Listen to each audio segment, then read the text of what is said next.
नमस्कार दोस्तों, मैं आचार्य गौरांग शर्मा। आज आप सबके साथ शेयर करूंगा राहु का खाना नंबर 4 का फलादेश, उसकी रेमेडीज़ और क्या कारोबार करना आपको शुभ फल देगा। दोस्तों, राहु खाना नंबर 4 में क्योंकि चंद्रमा के घर में आता है, तो चंद्रमा जहाँ कहीं पत्री में बैठा होता है वहाँ पे अपना विष घोल देता है।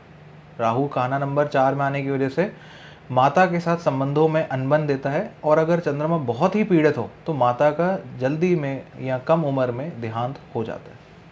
माता से जो जातक दूर जाके रहता हुआ भी देखा गया है। ऐसे जातक का जन्म या इसका घर कोने वाला या कोने से एक आध घर पहले वाला देखा गया है। कॉर्नर प्रॉपर्टी होती है या कॉर्नर से एक दो घर पहले होते हैं, या अगर फ्लैट में रहते हैं तो कोने वाला फ्लैट होता है या उससे एक आध पहले वाला होता है। ऐसे जातक के घर के आसपास में बाजू में ही कोई बिजली का खंभा भी देखा गया है, या इसके पड़ोस में इसके घर के आसपास किसी ने बिल्ली पाली होती है या स्ट्रे कैट्स घूम रही होती हैं।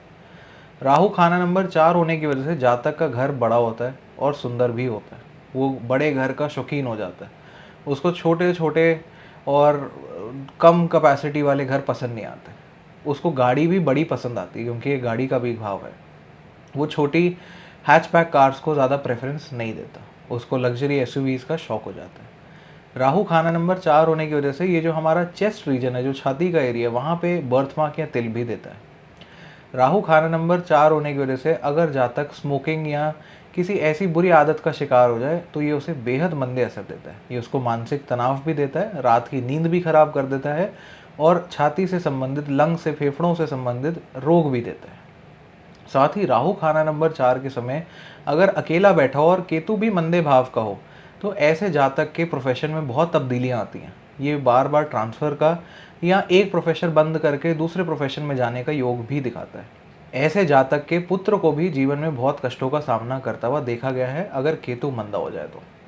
ऐसे जातक के घर का माहौल हमेशा तनावमय रहता है।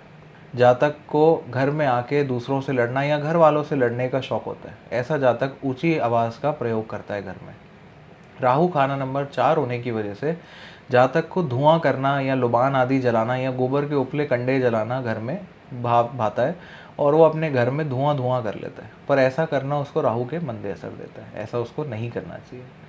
राहु यहाँ पे बैठ के अगर मंदे असर का हुआ तो अपनी उम्र में यानी कि 11 साल, 21 साल, 42 साल और 48 साल तक आपको कष्ट देता है।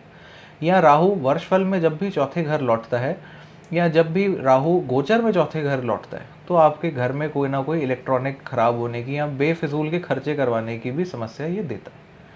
राहु खाना नंबर 4 के समय यदि खाना नंबर 3 या 4 में मंगल या चंद्रमा या दोनों बैठे हों तो ये उनका प्रभाव भी मंदा कर देता है। इसको ठीक करने के लिए इस वीडियो में बताए गए उपायों का प्रयोग अवश्य करें। राहु खाना नंबर 4 के समय क्या कारोबार करना आपको शुभ फल देगा, आइए अब उस पर बात करें। अगर आप इलेक्ट्रॉनिक अप्लायंसेस का काम करें, स्पीकर्स, एम्पलीफायर्स इत्यादि का काम करें, साथ ही अगर आप होम यूज़ अप्लायंसेस का काम करें, या फिर आप इलेक्ट्रिकल स्विचेस, पैनल्स इत्यादि की मैन्युफैक्चरिंग या उसकी डिस्ट्रीब्यूशन का काम करें, ये आपको शुभ फल देगा। राहु खाना नंबर 4 के समय अगर आप गाड़ियों का काम करें, सेकेंड हैंड गाड़ियों की खरीद बेच या उनकी मॉडिफिकेशन का काम करें, ये भी आपको शुभ फल देगा। पर यहाँ पे आपको ये ध्यान रखना पड़ेगा कि आप स्पेयर पार्ट्स का काम ना करें। आप गाड़ी के इंजन आदि का काम ना करें। डेंटिंग, पेंटिंग का, सीट कवर आदि का काम आपको शुभ फल देगा। आप इंटीरियर डिज़ाइनिंग का या चलते फिरते मकान बनाने का, रेनोवेशन का काम अगर पकड़े तो वो भी शुभ फल देगा। पर प्लॉट लेके जड़ से मकान खड़ा करने का या बिल्डरी का काम आपको शुभ फल देगा कि नहीं, उसके लिए शनि की स्थिति देखना बहुत अनिवार्य है। अब बात करते हैं राहु खाना नंबर 4 के समय क्या उपाय करना आपको शुभ फल देगा।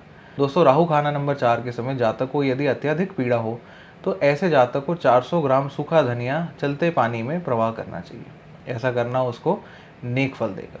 ऐसे जातक को चांदी का बेजोड़ गड़ा अपने हाथ में धारण करना भी शुभ फल देगा।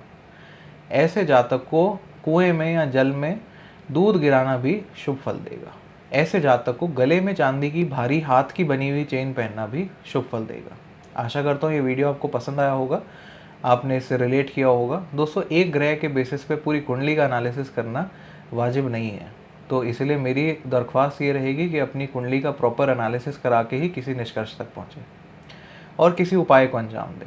इस वीडियो को लाइक करें, इसको शेयर करें और इस पर कमेंट करना ना भूलें। चैनल को सब्सक्राइब करके जाएं ताकि और इसी प्रकार का कंटेंट हम आप सबके साथ शेयर करते रहें। हरे कृष्णा।